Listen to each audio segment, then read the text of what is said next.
Assalamualaikum warahmatullahi wabarakatuh.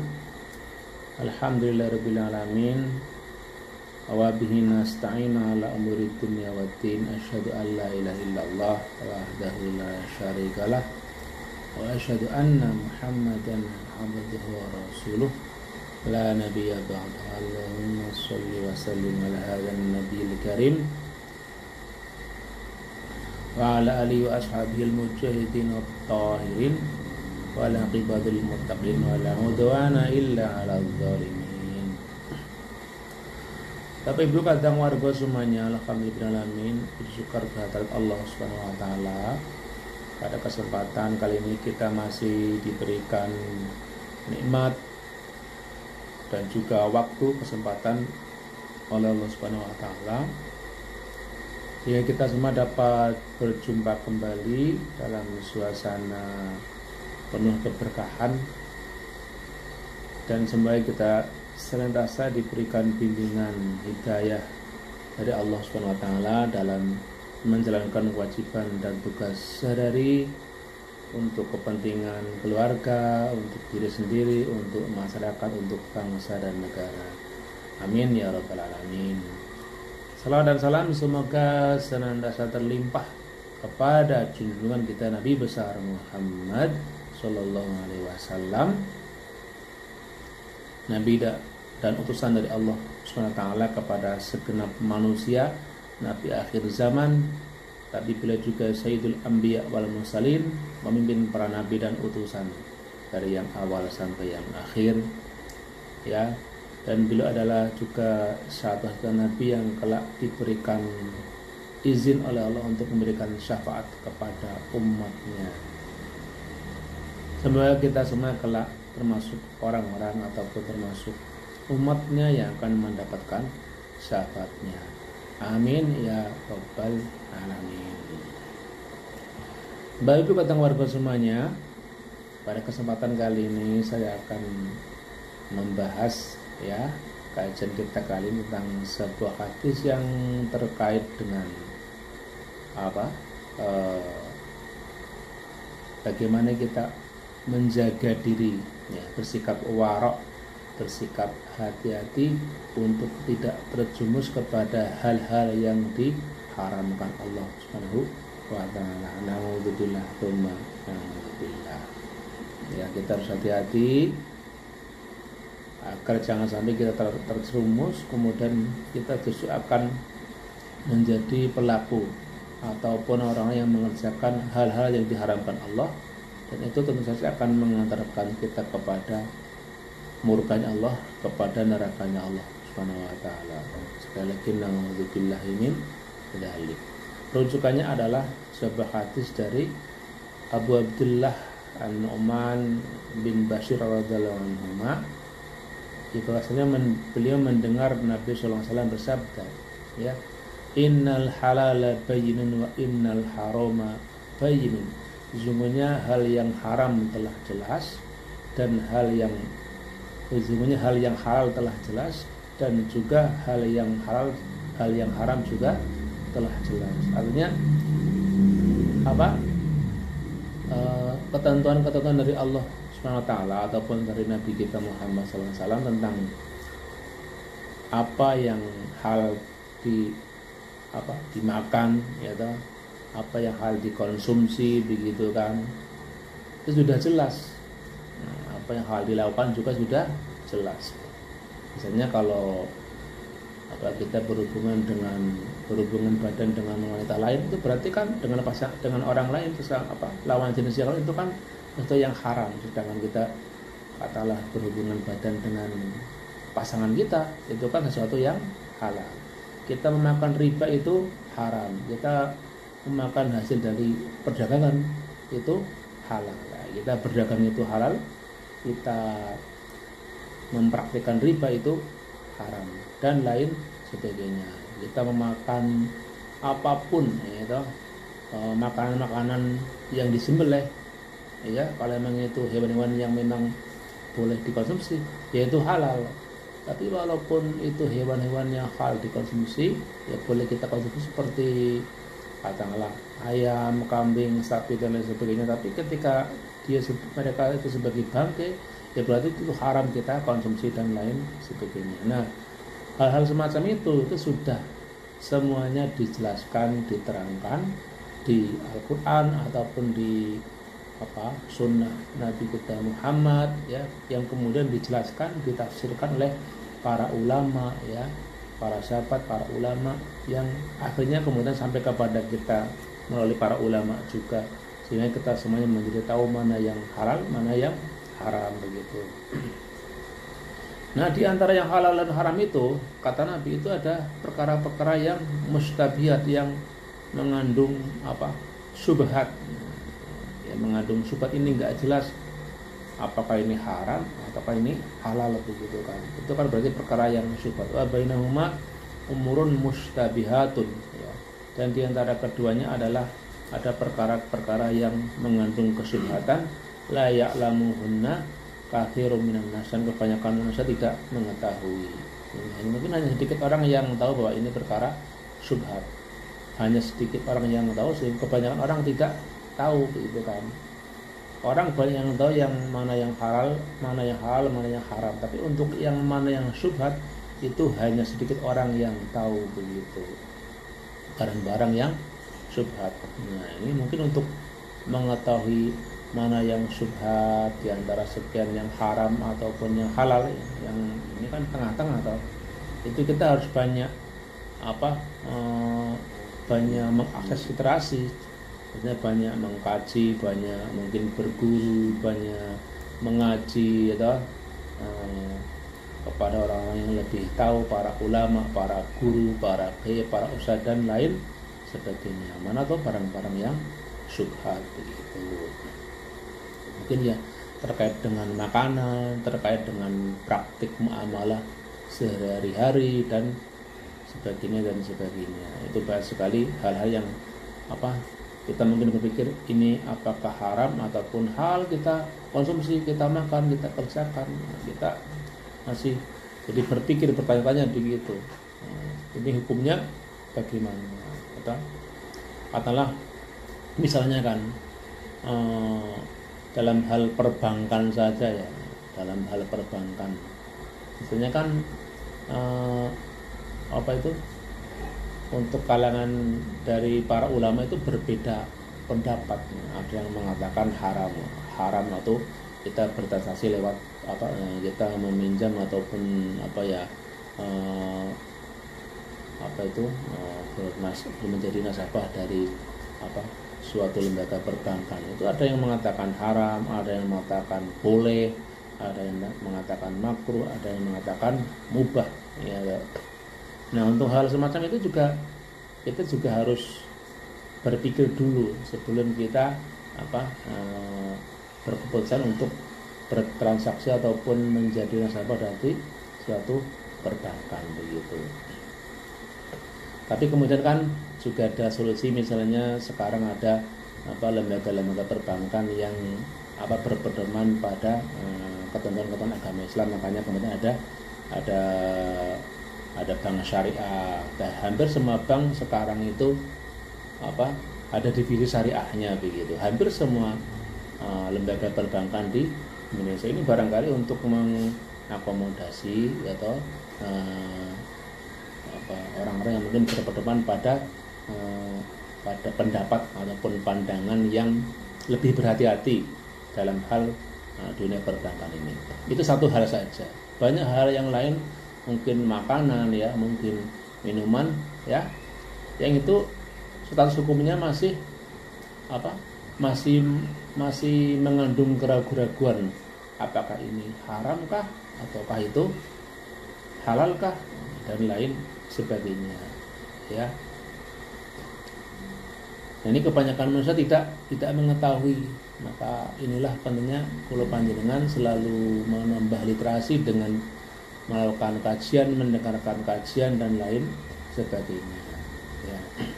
Nah, kata Nabi, faman ittaqa asyubhat faqad istabra'a li dinihi wa irdihi. Dan barang siapa yang menjauhi atau berhati-hati dengan masalah syubhat ini, maka sungguh ia telah dia telah bertindak atau berbuat ya, untuk keselamatan agama dan kehormatannya, ya toh. Dia akan menyelamatkan agama dan kehormatannya.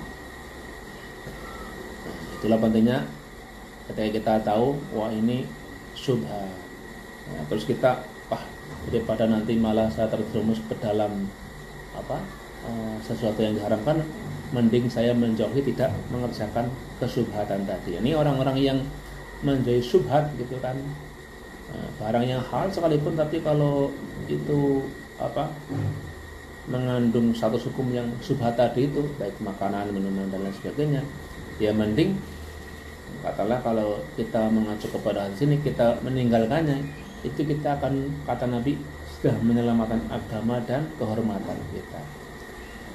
Akan tetapi wa man waqa'a fi syubhat, barang siapa yang jatuh ke dalam syubhat, artinya kita ketika dia justru mempraktikkan hal yang mengandung satu hukum yang syubhat tadi itu, ya tidak jelas hukumnya begitu kan, ini halalkah atau haramkah begitu kan. Misalnya kita menemukan barang makanan, kita tak tahu ini milik siapa, ini kan tidak jelas. Apakah kita akan kembalikan saja kepada orang yang punya makanan ini karena mungkin katalah harganya agak mahal begitu kan, atau kita konsumsi saja untuk kita sendiri, atau kita berikan kepada orang lain begitu kan misalnya. Nah, itu kita bingung, ini statusnya mau bagaimana, bolehkah kita makan atau justru haram, itu kan nggak jelas kan. Sangat ini yang punya mencari gitu kan. Nah, tapi kita malah berpikir ini kita makan saja ya, begitu kan, tak makan untuk kepentingan pribadi saya. Ini berarti tidak menjatuhkan diri kepada kesyubhatan, karena kan belum jelas, jangan-jangan ini yang punya nanti tidak rela, tidak ridho begitu. Tapi katakanlah kita berpikir ini kembalikan hasilnya kepada yang berhak, kita umumkan saja kepada halayak, siapa yang memiliki makanan atau minuman ini, ya silakan menghubungi saya misalnya. Itu berarti kan dia menjauhkan diri dari kesyubhatan, dan itu untuk menyelamatkan agama dan kehormatannya. Masya Allah kalau orang punya pikiran atau sikap yang seperti itu ya, karena tadi kata Nabi, orang yang jatuh ke dalam syubhat, ya mempraktikkan kesyubhatan, ya terjerumus ke dalam kesyubhatannya, dia sebenarnya akan terjerumus kepada sesuatu yang diharamkan oleh Allah Subhanahu wa taala. Nah, Nabi itu membuat pengibaratan, ibrah ataupun perumpamaan seperti ini. Qarra'i yar'a halal hima, seperti seorang penggembala yang menggembalakan kambingnya, ternaknya di sekitar tanah larangan, ya, di sekitar tanah atau area atau alas hutan pekarangan yang itu merupakan larangan, atau mungkin banyak rumputnya, tapi sebenarnya oleh yang pemiliknya nggak boleh dikonsumsi atau dimakan oleh selain mungkin ternak dia sendiri begitu. Nah, seperti itu. Ya, yushiku ayar ta'afi, ya. Maka ketika dia itu menggembalakan kambingnya di sekitar tanah larangan tadi itu, pasti mungkin ya lama kelamaan kalau sering di situ, ya lama-lama kambingnya atau gembalanya mungkin ya masuk ke area larangan tadi itu. Kalau kita terbiasa menggembalakan kambing di situ, lama kelamaan terbiasa begitu kan, terbiasa dengan hal yang syubhat, ya lama-lama kita akan terbiasa dengan hal yang diharamkan oleh Allah Subhanahu wa taala. Maka kalau bisa sebisa mungkin, sekuat mungkin kita menjauhi hal-hal yang syubhat. Kalau kita menjauhinya, lama-lama akan terbiasa, akhirnya kita akan jatuh kepada hal-hal yang diharamkan oleh Allah Subhanahu wa taala. Ala wa inna likulli malikin hima, pasti setiap raja memiliki area atau tanah larangan. Setiap pemilik itu pasti dia punya area tanah, wilayah, zona yang zona larangan, katakanlah begitu.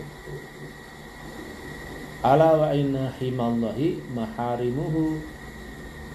Maka ketahuilah sesungguhnya zona larangan Allah, ya. Zona larangan Allah, wilayah larangan Allah adalah apa? Hal-hal apapun yang Allah haramkan, ya. Misalnya ya apa? Kalau di Quran kan sudah jelas yang diharamkan Allah apa saja. Ada bangkai, ada darah, ada daging babi, ataupun ada sesajen apa-apa yang dipersembahkan, disembelih, dipersembahkan untuk selain Allah Subhanahu wa taala. Itu semuanya yang tegas dinyatakan di Quran sebagai 4 hal yang diharamkan oleh Allah Subhanahu wa taala.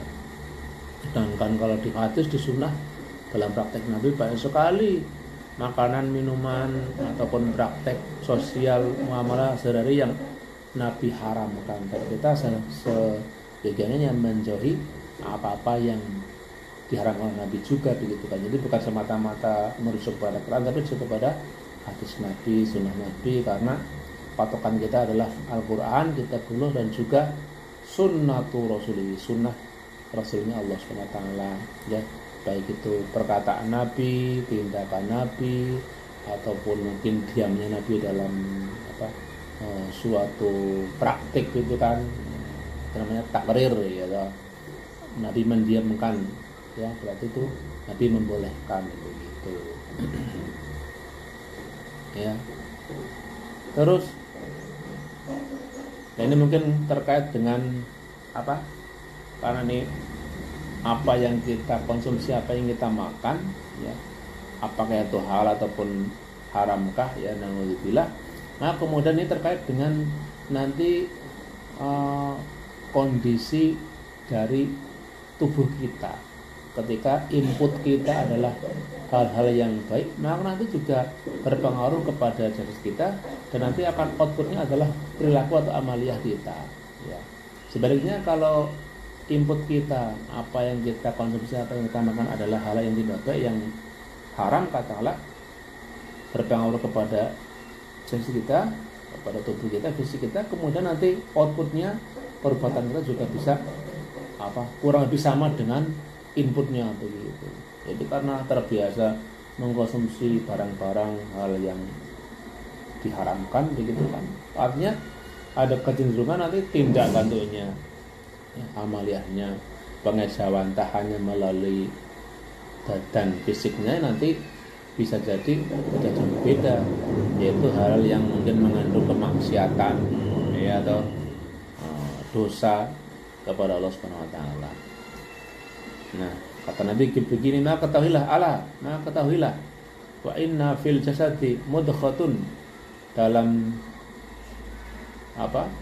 tubuh kita ada segumpal daging, kita saluhat, jika daging tadi bagus, baik, saluhal jasadu kulluh, maka segenap tubuh kita juga menjadi baik. Wa idza fasadat, dan jika segumpal daging tadi rusak, fasadal jasadu kulluh, maka rusaklah segenap tubuh kita. Ala wahyal qalbu, katakanlah ia adalah hati kita, ya. Atau ada yang menafsirkan jantung kita, gitu kan. Jantung itu kan sebagai yang pusat peralihan darah, ya, atau yang nanti mengalir ke segenap, ke sekujur tubuh kita. Nah, kalau jantung tadi, ya, kemudian tumbuh dari hal yang diharamkan, begitu kan. Nah, kemudian nanti yang mengalir ke dalam seluruh badan kita, fisik kita, dari kepala sampai kaki, itu berasal dari hal-hal yang diharamkan tadi. Nah, kemudian nanti pengejawantahannya, implementasinya dalam tindakan ataupun gerakan sehari-hari, ya, kurang lebih menjadi sama dengan asal muasalnya tadi itu, ya, karena berasal dari masukan ataupun input yang tidak baik, maka kemudian pengejawantahannya, outputnya adalah perbuatan yang tidak baik juga, naudzubillah. Dan sebenarnya kalau kita menginputkan, ya, mengkonsumsikan hal yang bagus, yang baik, yang halal, nanti insya Allah yang kemudian akan dialirkan oleh jantung kita, ya, ke seluruh tubuh kita, ya, adalah energi-energi atau gerakan-gerakan, ya, yang bercorak kebaikan, ya, kemuliaan dan lain sebagainya. Karena sesuatu yang berasal dari kemuliaan, kebaikan, kejernihan, kesucian pasti juga akan menghasilkan tindakan perilaku yang kurang lebih sama dengan itu, ya kan? Karena pengibaratannya kata Nabi juga di hadis yang lain, seperti lebah ketika dia mengkonsumsi madu, gitu kan? Maka maksud saya ketika dia